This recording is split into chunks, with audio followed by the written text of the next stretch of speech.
The galaxy abandoned them. But humanity didn't. The human colony ship Odyssey floated silently in the vast emptiness of space.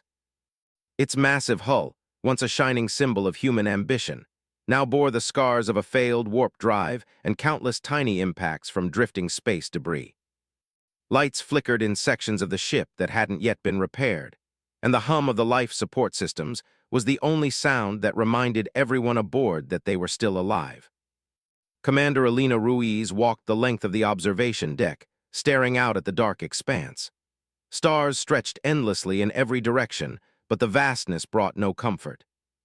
The Odyssey had been sent to settle a distant star system, one humanity hoped would be a new home. But now, after the warp drive failure, it was a drifting coffin among the stars. Elena sighed. Her uniform was slightly rumpled, a sign of days without proper rest. Crew members bustled around, performing checks and repairs, but the tension in the air was almost tangible. Many of the colonists were frightened. Families huddled in temporary quarters, whispering worried words about whether they would ever see Earth again. The children tried to play in small, artificial gardens, but even their laughter sounded strained in the cold metal corridors. "Status report," Elena called as she entered the central command deck. Her voice was calm, but it carried the weight of command. Lieutenant Marco Tan looked up from his console. His eyes were tired, dark circles forming beneath them. "Warp drive is completely offline, Commander. Life support is holding steady, but we're drifting further from the nearest known systems. All attempts at long-range communication have failed. No one is responding." Elena nodded slowly, already expecting this answer. The nearest human colonies were light years away. The nearest alien civilizations even farther. They were alone. "Keep trying," she said firmly. "Even if it feels hopeless, keep trying. Someone out there must hear us." Marco hesitated, then nodded. "Yes, ma'am." As Elena moved to the holographic star map, she felt the familiar pang of fear rising, but she pushed it down. Fear could paralyze the crew. Hope, even the smallest spark, could keep them alive. And humans were survivors. That was something she would remind everyone again and again if necessary. The star map displayed a scattering of systems, bright points of light surrounded by darkness. A few were habitable according to old surveys, but the Odyssey could not reach them without a functional warp drive. She tapped on the nearest system, calculating distances, fuel consumption, and potential dangers. Even if they could somehow limp to that star system using conventional thrusters, it would take decades. Decades. Elena shook her head. Humans had never been creatures to give up. They had survived ice ages, deadly diseases, and wars on Earth.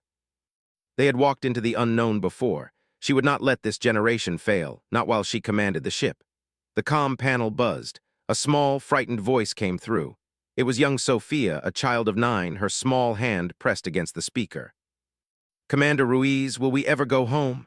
Elena crouched slightly, lowering herself to the child's level on the other end of the call. Her heart tightened at the question. She did not want to give false hope, but she also did not want to extinguish the spark in that young mind. "We will find a way, Sophia," she said gently. "Humans always find a way." The child's voice wavered, but a small sigh of relief followed. I hope so." Elena left the communication panel and walked toward the engineering bay. She needed to see the damage for herself. The warp drive chamber was a room of chaos. Sparks flew from exposed circuits, and engineers in white suits worked tirelessly to stabilize systems and prevent further failures. Dr. Amir Patel, the chief engineer, wiped sweat from his brow. "Commander," Amir said, looking exhausted, "I've never seen anything like this. The drive's main containment field collapsed completely. Any attempt to repair it with our current resources will take months, maybe years, and that's if nothing else goes wrong." Elena studied the massive machinery. Panels were twisted and the faint smell of ozone hung in the air. "Then we start now," she said. "We can't wait for help. We are our own help." Amir nodded. "I know, but—" He paused, struggling to find words. "The rest of the galaxy has abandoned us, Commander. No one is coming." Elena's jaw tightened. "Maybe the galaxy has abandoned us," she said slowly, "but humanity hasn't, not now, not ever." Her words were not empty. Humans had a stubbornness built into their DNA, a relentless curiosity and determination to survive against impossible odds. Elena reminded herself of this as she toured the ship. In the mess halls, colonists whispered nervously over their meals. Soldiers, scientists, and civilians all shared the same question. What next? One man quietly tinkered with small mechanical devices, using scraps to create tools. A woman with a medical bag checked the children and elderly for signs of stress, offering encouragement and warmth. Even in despair, humans acted, they created, and they cared. Alina passed by the observation deck once more. She rested her hands on the railing, staring into the void. Stars, cold and distant, seemed indifferent to the plight of those aboard the Odyssey. She could almost hear the galaxy whisper, "You are alone, no one is coming." But Alina refused to listen to it.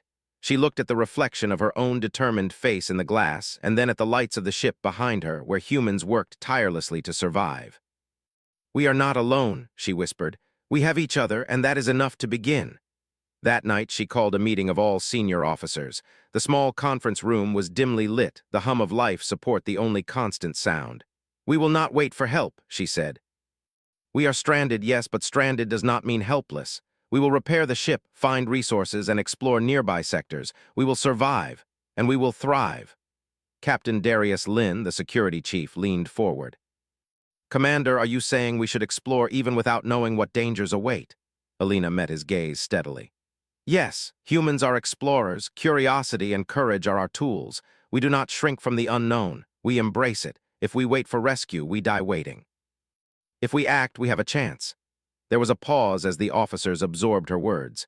Then nods began to spread around the room. Even in fear, humans could choose hope, could choose action, could choose life. Over the next few days, the Odyssey became a hive of controlled chaos. Engineers repaired minor systems, medics trained volunteers, and explorers prepared for reconnaissance missions. Children continued to play in the gardens, watched carefully by adults who made sure fear did not overwhelm them. Alina made it a point to visit every section of the ship, speaking to the people and observing their progress. Each small repair, each successful test of a system was a victory. Each moment of laughter, each act of kindness strengthened the resolve of the crew. Then, on the 7th day of their drift, a glimmer of hope appeared. Sensors detected a faint energy signal from a nearby cluster of asteroids. It was weak, barely measurable, but it was something. It meant there was activity, something in the void beyond the ship. Alina stood on the observation deck once more, staring at the signal point. "Look at that," she said softly to herself. "Even in this emptiness, there is something out there, something to guide us." Her mind raced with possibilities. Was it another human ship? An abandoned alien probe? Or something entirely new? Whatever it was, it offered the chance to change their fate. She smiled faintly. The galaxy might have abandoned them, but humanity would not abandon itself. The crew gathered around as she addressed them. "We have a signal," she announced. "It may be our only chance. We don't know what's out there, but we will investigate together. That is who we are. That is what humanity does." A sense of purpose spread across the crew. Fear remained, but it was tempered by courage. The first spark of hope had been ignited, and humans, as always, would fan it into a flame. Above all, Alina knew one thing. Stranded or not, abandoned or ignored, the human spirit refused to be extinguished. And in the cold void of space, that spirit was more powerful than any warp drive, any alien technology, or any distant civilization. The Odyssey might be alone in the galaxy, but humanity was not alone. Not while they had themselves. The faint signal glimmered on the Odyssey's sensors like a single heartbeat in the cold silence of space. It was weak, irregular, but unmistakable. The crew gathered around the main console, staring at the blinking dot on the screen, their faces a mixture of fear, curiosity, and cautious hope. Dr. Amir Patel, chief engineer, adjusted the readings. "It's unusual," he said. "The energy signature doesn't match anything in our database. It's not a star, not a planet. It almost feels alive." Commander Alina Ruiz studied the data carefully. "Could it be an alien ship?" she asked. Her voice carried the weight of authority, but her heart raced with possibilities. "No," Amir replied. "Too large, too stable. This is something stationary, something buried." Alina's mind raced. A buried structure in the middle of an uncharted asteroid field. Could this be a remnant of a long-lost civilization? The Odyssey had been abandoned by the galaxy, left to drift without rescue, but perhaps, somewhere in this void, something waited to be discovered. "Prepare an exploratory shuttle," Alina ordered. "We're going to see what's out there." A team of engineers, scientists, and a few volunteers suited up. They boarded the small shuttle, its thrusters glowing softly against the darkness. Alina watched them leave from the observation deck, her hands clenched tightly. There was no certainty, no guarantee that this mission would succeed, but the human instinct to explore, to understand, burned brighter than fear. The shuttle weaved carefully through the asteroid field, dodging jagged rocks that could rip through its hull in an instant. The energy signal grew stronger with each kilometer, pulsing faintly, as if calling them forward. Finally, the shuttle emerged into a small clearing surrounded by massive asteroids.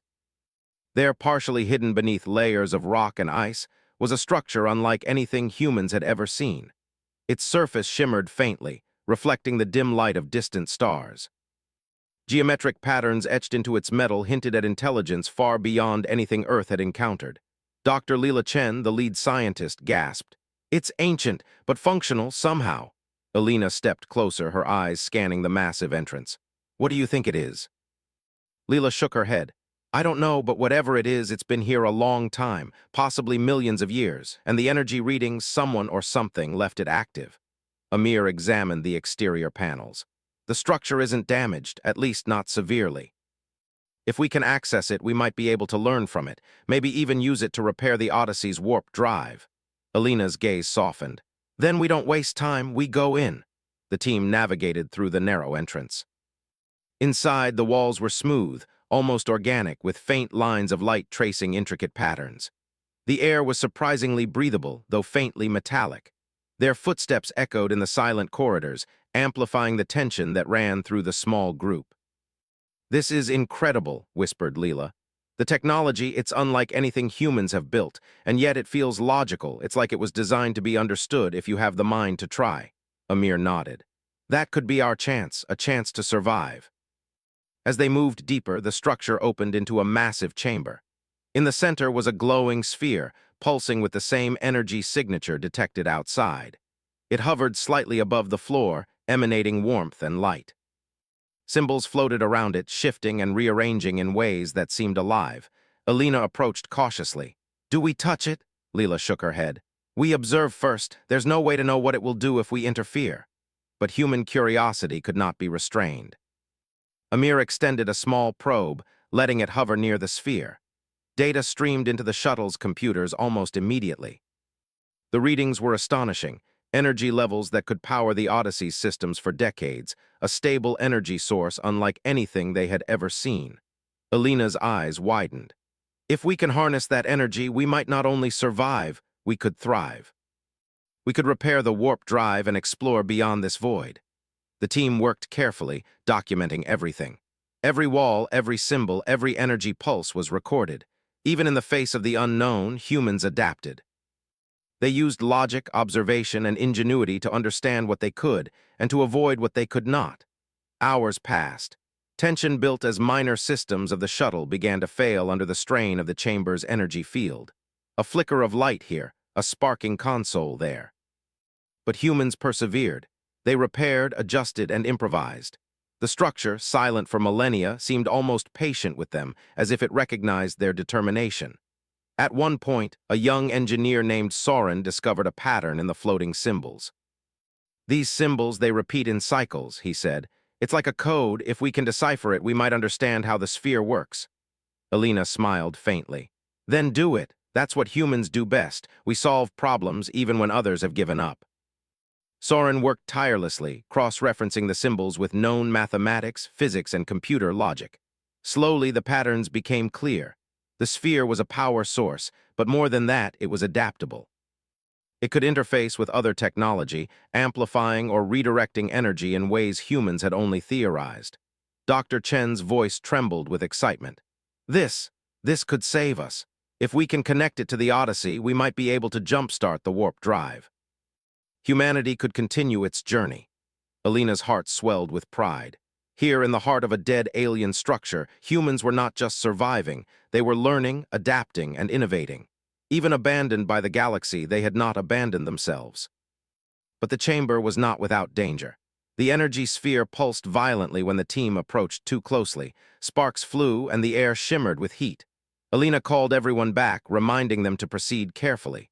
Fear remained, but it was balanced by courage.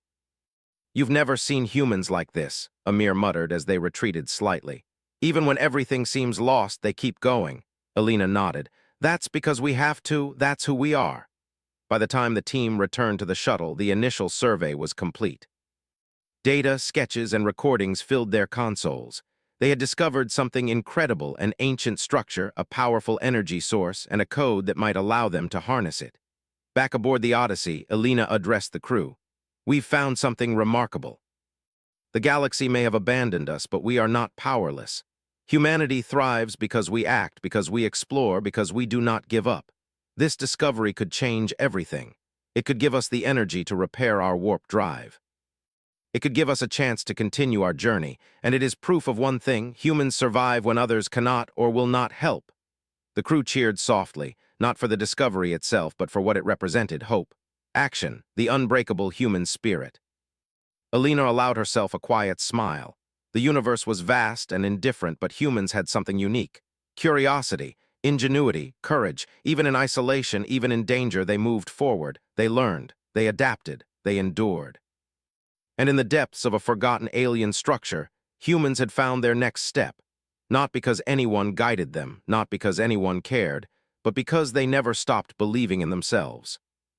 For the first time since the warp drive failure, the Odyssey crew felt a sense of control. The void was still cold, still endless, still unforgiving, but humans had found a way. And with that way, they would continue to reach for the stars. Alina looked at the distant asteroid field from the Odyssey's observation deck. The alien structure glowed faintly, a beacon of hope in the darkness. "We are not abandoned," she whispered to herself.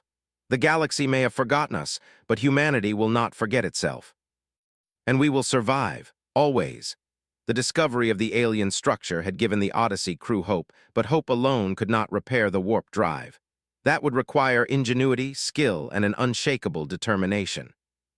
Commander Alina Ruiz knew that survival in the void was not just about finding resources. It was about making something out of nothing. And humans, she believed, were uniquely suited to do exactly that. The crew worked in teams, dividing tasks according to skills and experience. Engineers focused on building interfaces to connect alien technology to human systems. Scientists analyzed the data from the alien sphere, attempting to decode its logic and translate it into something they could understand. Even the ship's children were involved in small ways, tasked with monitoring data streams or assisting with simulations. Every hand, every mind, counted.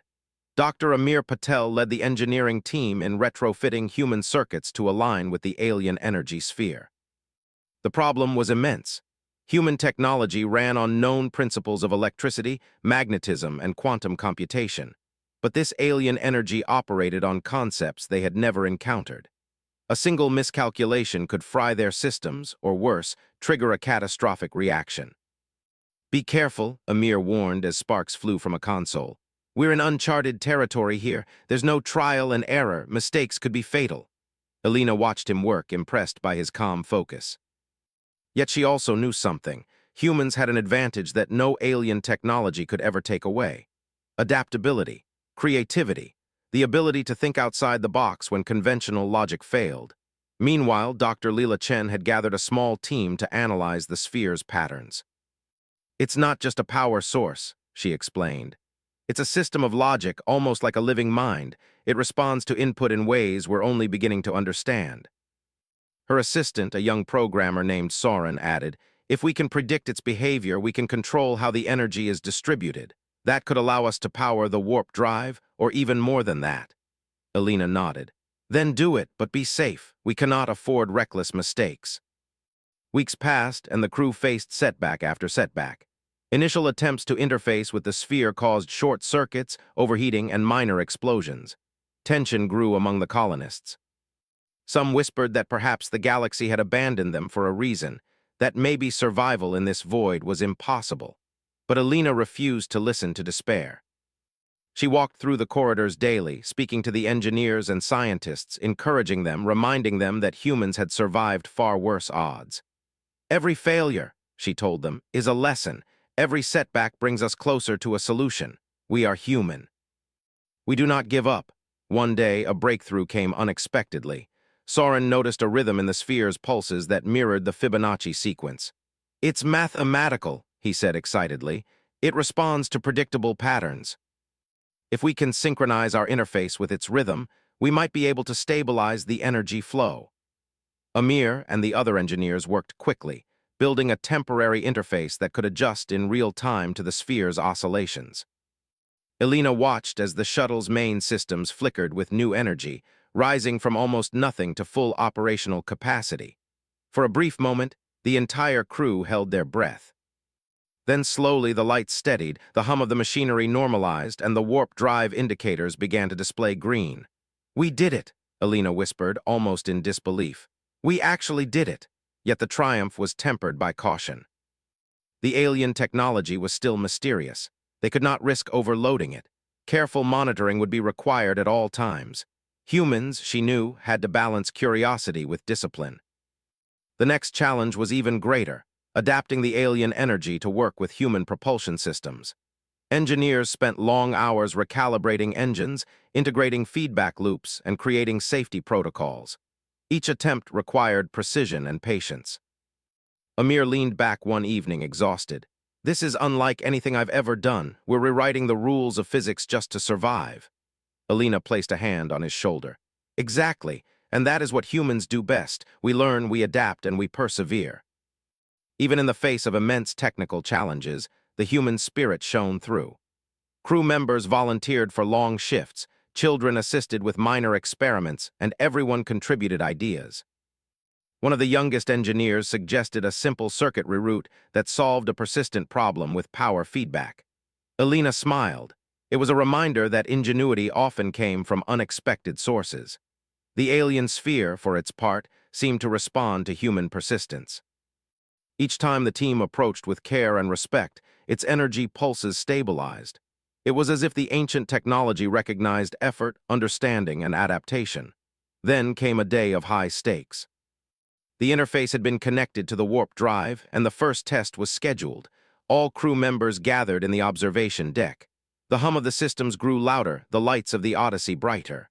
"Remember," Elena said, addressing the team, "we are testing, not jumping, one step at a time. Humans survive through careful planning and courage." The warp drive indicators began to rise, energy flowing from the alien sphere into the ship's engines. For a moment it seemed too smooth, almost miraculous. Then alarms sounded. The energy feedback loop had become unstable, threatening to overload the engines. Amir sprang into action, rerouting circuits and adjusting regulators, sweat beading on his forehead.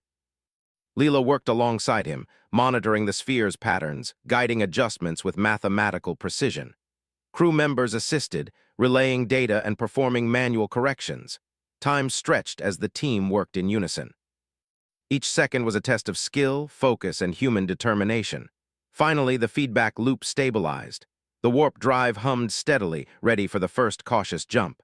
Elena exhaled, relief washing over her. "This is proof," she said quietly, "that humans can take what is unknown and make it work, that we can survive when abandoned, that ingenuity and perseverance are our greatest tools." The colonists cheered softly, their fear giving way to pride. They had faced the unknown, solved problems that seemed impossible, and succeeded where no one expected them to. Even in isolation, humanity had proven itself. Later, as the crew celebrated small victories, Elena walked the observation deck alone, looking at the distant stars. She thought of Earth, of the countless generations that had come before, and of the generations that would follow.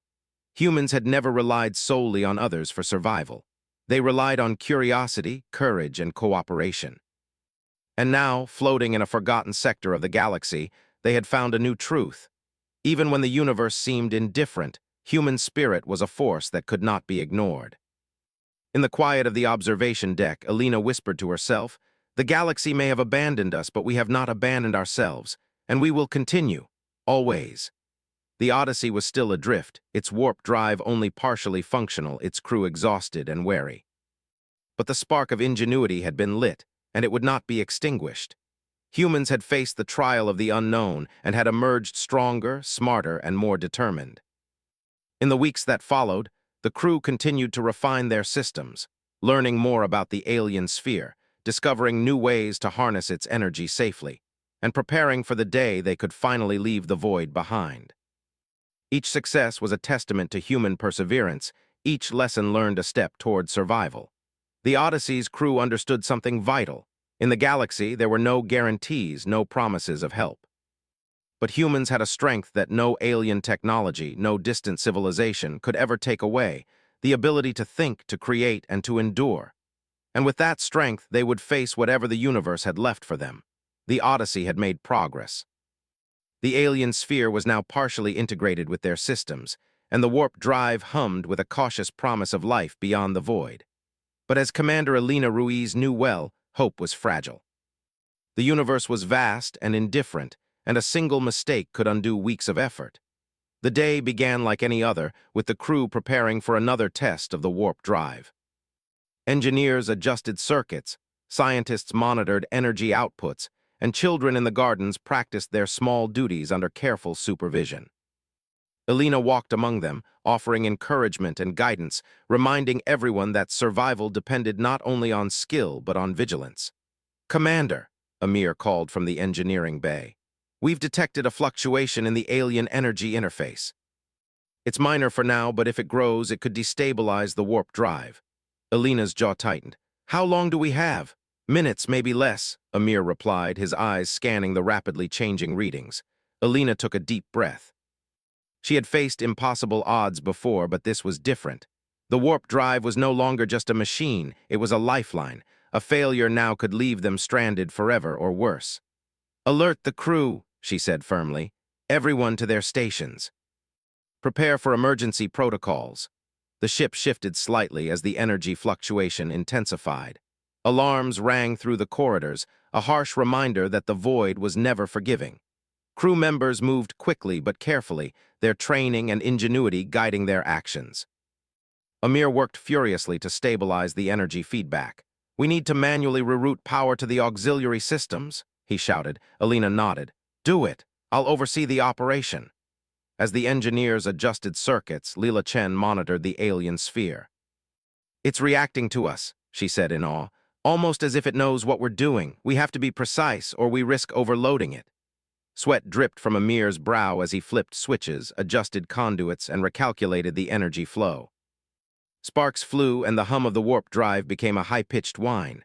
The tension was palpable, every heartbeat synchronized with the pulsing lights on the console. Suddenly, a surge of energy ripped through the system. The warp drive shuddered violently, and the room shook. Crew members were thrown off balance, but Elena stood firm, gripping the railing. "Focus," she shouted. "We are humans. We adapt, we endure, we survive." Soren, the young programmer, saw a pattern in the sphere's feedback. "If we redirect the energy through these secondary conduits, we can stabilize the drive." Amir's eyes lit up. "Yes, that could work." Working together, they rerouted power, carefully balancing alien energy with human technology. Slowly, the warp drive's hum steadied and the alarm ceased. The crisis had passed, but the room was heavy with exhaustion. Elena looked around at her crew, pride swelling in her chest. "You see," she said, "even in the face of danger, humans find a way. We do not give up. We do not falter." Yet there was no time to celebrate. The universe offered no guarantees, and they still had a long journey ahead. Repairs would need constant monitoring, and every decision carried the weight of life and death. Over the following days, the Odyssey's crew worked tirelessly. Engineers refined their interface with the alien sphere, scientists deciphered more of its logic, and volunteers assisted wherever needed. Even the youngest members contributed, their observations and simple ideas occasionally providing solutions that the adults overlooked. During one long shift, a sudden micrometeor storm struck the region. The ship's shields held, but the Odyssey was buffeted violently. Elena coordinated the crew with calm authority. "Brace for impact," she instructed. "Maintain focus. Adapt to the situation." Despite the storm, the team adjusted. Shields were reinforced, thrusters recalibrated, and the warp drive maintained stability. Humanity's skill and determination had turned potential disaster into a manageable challenge.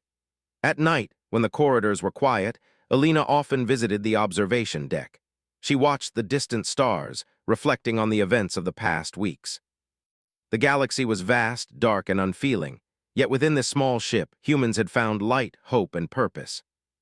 She thought of the children, playing quietly in the gardens, of engineers repairing circuits with careful precision, of scientists analyzing alien codes with unrelenting focus. Every human action, no matter how small, contributed to survival. That was humanity's strength, the refusal to surrender even when the odds seemed impossible. Then, an unexpected discovery shook the crew.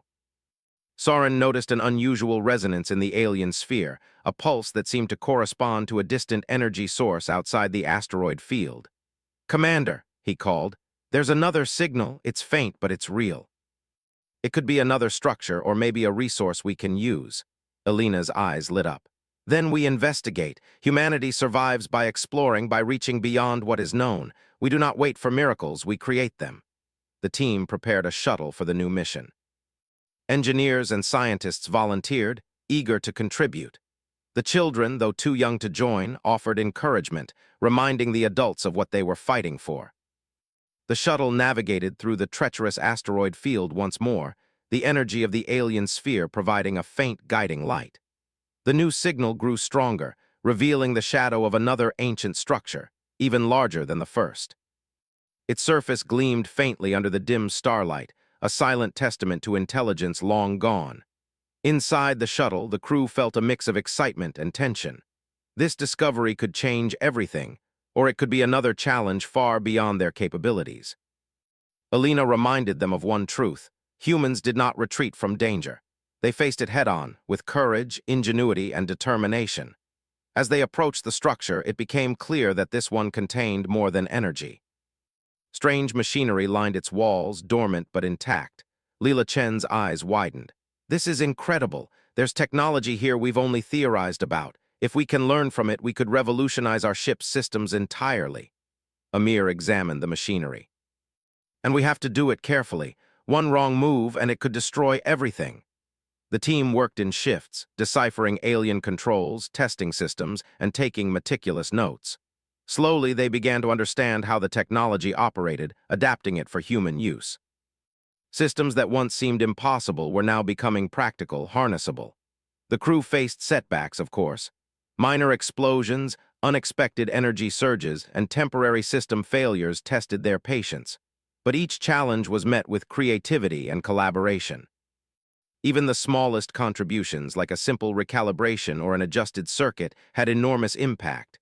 Elena observed it all, her pride immense. The crew was not just surviving, they were thriving. They were learning, adapting, and demonstrating the very essence of humanity, resilience in the face of the unknown. After days of work, the second structure's energy could finally be integrated with the Odyssey. Power systems were stabilized, auxiliary drives were enhanced, and even life support gained efficiency. The ship was now more than a vessel of survival. It was a testament to human ingenuity. Elena addressed the crew from the observation deck. "Look at what we've achieved. The galaxy may have abandoned us, but we have not abandoned ourselves. We have faced the unknown, adapted, and overcome. That is who we are. That is what humanity does, and we will continue to do it no matter what the void throws at us." The crew cheered softly, pride and relief mingling in the air. Even exhausted, they felt a renewed sense of purpose. Humanity had triumphed, not through chance, not through external help, but through courage, intelligence, and unwavering determination. As the Odyssey floated in the void, powered by alien energy and human ingenuity, Elena allowed herself a moment of quiet reflection. The universe remained vast and indifferent, full of unknown dangers and infinite possibilities. But within their ship, humanity had proven something undeniable. No challenge was too great, no obstacle insurmountable when humans worked together. Elena whispered to herself, "We may be small in this galaxy, but we are mighty. The void may test us, but it will not break us." Humanity survives. Humanity thrives, always. The Odyssey's crew continued their work, fully aware that challenges lay ahead. The warp drive was functional, the alien technology partially harnessed, but the universe held more unknowns than they could count. Yet one truth remained: humans were resilient. They adapted, they persevered, and they never surrendered. And as they prepared for the next stage of their journey, the crew knew that no matter what awaited them beyond the void, they would face it together, and humanity would endure.